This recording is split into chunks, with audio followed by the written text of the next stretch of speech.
Piers. Hey guys, how are you? Good, thank you. How are you, mate? What are you going to moan about now? Well, that's a good question. How am I? I'll tell you what I am. I just written a column, and as I wrote it and thought back over Wenger's 22 years, I'm not going to be a hypocrite and say I'm not very glad he's announced he's leaving, and I think it's the right decision, and he should have taken it, in my view, years ago. But at the same time, you cannot now not look back on the first 8-9 years of his tenure and not think great things about the early years of Wenger and the way he transformed English football, the way he transformed the way Arsenal played football. And so, in a way, it's a bittersweet then. I think most Arsenal fans, will probably read my column and agree. And they'll think, it's a sad thing that he's leaving at a time when his stock is so low and when the team has been so underperforming for so long, because the first 8 years, he was arguably, along with Alex Ferguson, the best manager in world football. And, it's a day really when I think now he's made that decision, now he's said he's going, rather than continue to moan about Wenger, I would rather say, right, thank you, goodbye to you, we wish you all the very best. I hope, like you guys said, we can win the Europa League as a farewell for him. And I wish him all the very best. And I just think he's made the right call, not just for Arsenal, but for himself. I didn't like seeing Arsene Wenger in this situation. Nobody did. I don't think any Arsenal fan did. He's a great man. He's a very erudite, intelligent thinker of the game. And he was one of our greatest managers. And to see him really struggle in recent years has been, I think, agonising for all the fans. Where did it go wrong, Piers, then? Because, like I said, when he first came in, he energised... It was a good side anyway, but he turned them into a better team. He improved the players he got.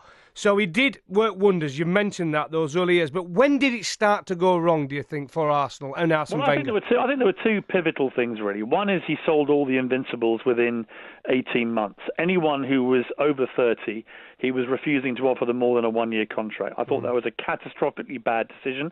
It drove most of our top players away immediately. One little example, Gilberto Silva, one of the great unsung heroes, I think, of modern Arsenal times. Fantastic footballer, brilliant sweeper in front of the back four. We sold him for £1 million to a Turkish team. He carried on being a first-choice player for the Brazil national team for 4 more years.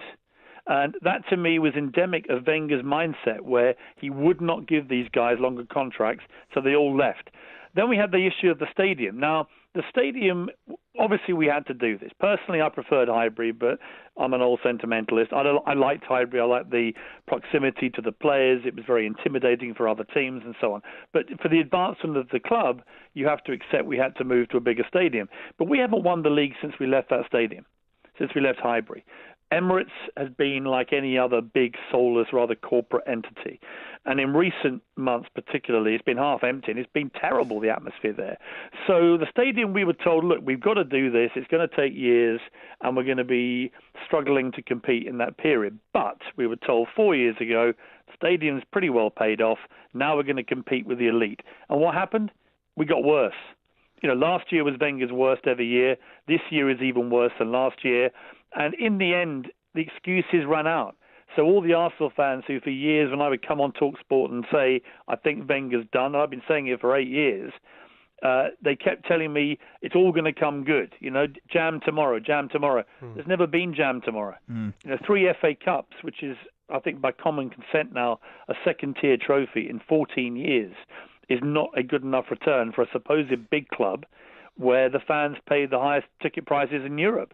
And I think that Wenger himself, he ended up endlessly making excuses, but quietly spending a lot of money on very mediocre footballers, people that were never going to be top draw. And slowly but surely, Arsenal have sunk away from being genuine contenders for the title and for Champions League to a kind of second-tier big club, a team that's going to come 5th or 6th and is always going to struggle against the bigger teams at any level. And you've been pointing that out. Zinedine Zidane's won more Champions League in 5 months than Arsene Wenger's won in 19 years. One of your tweets. Definition of farce, blaming the fact that you haven't won the Premier League for 11 years on money limitations, then Leicester win it. Hashtag Wenger out. Wenger's just ripped up his coat in one fluent movement. Astonishing. Hashtag NLD, North London Derby. Do you think that you've been a bit of a catalyst for this change? And do you feel happy about that? Well, it's an interesting question, isn't it? Do I feel happy if I've been party to Arsene Wenger leaving. I think it's the right thing for the club. I certainly don't want to be gloating about it today in any way that is disrespectful to him, because, like I say, he's now made the right decision. I just wish he'd done it years ago. I really felt that. I mean, for me, the absolutely pivotal moment when he lost me was when he sold Robin van Persie, our captain and best player, to Manchester United, and they went and won the league the next season, and he won the Golden Boot. He may as well have just waved a massive white flag of surrender. If Alex Ferguson had rung Wenger and said, I want to buy, or Wenger had rung Alex Ferguson, I want to buy Wayne Rooney, he'd have been told where to go. But instead, Alex Ferguson rings Wenger and says, I want to buy your best player and captain, and we sell him. And to me, that was it for me. And I think it was for a lot of Arsenal fans. And I think the trouble is, a lot of Arsenal fans on Twitter today, they're the same ones I've been bumping into every day for the last year and a half, and they've all been saying, you're right, you've been right, And I don't take pleasure from that, but I think Arsenal fans all over social media now are saying, oh, it's disgusting, we should have stuck by him. A, they don't mean that, because they haven't been turning up even at the games. But B, we all know in our hearts for 8 years he was one of the best in the world, and for the last 10 years, I'm sorry, but Wenger's not been the same caliber of manager. And what annoys me about the fact he's left it so long is that we've had managers like Jurgen Klopp and Guardiola who've come on the market, and we haven't been in for them. And you look at what they're doing now at Manchester City and Liverpool, of course we should have been in for them. They're both 15, 20 years younger than Wenger. They could have both been the future of our club. Now the challenge for the board, now that Wenger's going, is to, I think, ensure that Wenger gets a great send-off, and I'm sure he will. I think every Arsenal fan will now rally behind him and the team as he's asked. But the more important question now is who replaces Wenger. This board, who have been dithering about Wenger for years, they've now got to make the right decision. Should he have a say on the next manager, Piers? We saw Sir Alex pick his mate David Moyes at Manchester United. No, I don't think he should. Do you trust Arsene Wenger to have a say on the next manager? Honestly, no, I don't. I don't think people should ever choose their successor. I think that this is one of those things where the board have got to be made accountable now. They've let this situation drag on for so long that Arsene Wenger was starting to be abused in the street, and I hated seeing that. I've never disliked Wenger the man. Nobody dislikes Wenger the man. He's one of the most impressive people you'd ever meet. But as a manager, he stopped being a top-class manager, in my opinion, in terms of competing for the Premier League and the Champions League years ago.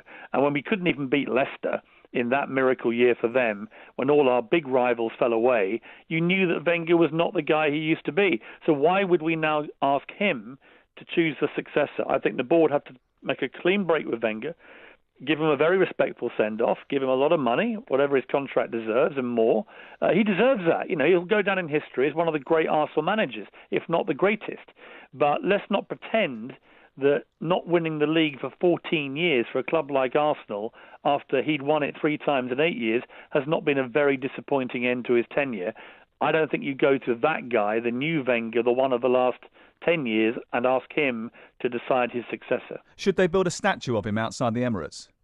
I would honestly, I would be very happy to call the Emirates Stadium the Arsene Wenger Stadium. I honestly would.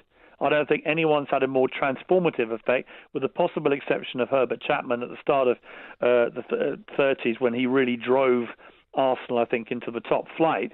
And you could argue that George Graham, for his 7 years, was incredibly successful when you look back with 2 league titles against brilliant teams like Liverpool, and also winning a European trophy. These are the great managers of Arsenal. Wenger's certainly at that level, if not higher, and for many people, number one. I would be very happy to call it the Arsene Wenger Stadium.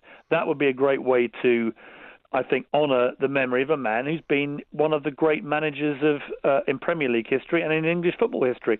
But let's not overdo today the "isn't it awful that he's going" sentiment, which some people on social media are trying to do. I don't think anybody in football genuinely believes today this is a bad decision, a wrong decision, or that it's awful that Arsene Wenger's leaving. I think what most people feel is, actually, it's been awful watching a man like that, who was so brilliant, so successful, struggle so badly in recent years to even come close to where he was before. So I think we've got to be respectful to him now that he's going, give him a great send-off, thank him, as I say in my column, for 8 of the most brilliant years of all time. I wrote in the column, chaps, probably one of the greatest moments of my life. Arsenal, the Invincibles, win the league at White Hart Lane, beating Tottenham. It was a draw, but we won the league at White Hart Lane. So we drew true to. Everyone's disappeared, but we're the champions, and we've done it in the enemy's lair. And I went into the Spurs boardroom as a guest of Alan Sugar. He'd left. Everyone had gone. It was empty. Just me and my dad, who actually is a Spurs fan. And the door opened, and in came Arsene Wenger and Pat Rice, his number 2 at the time.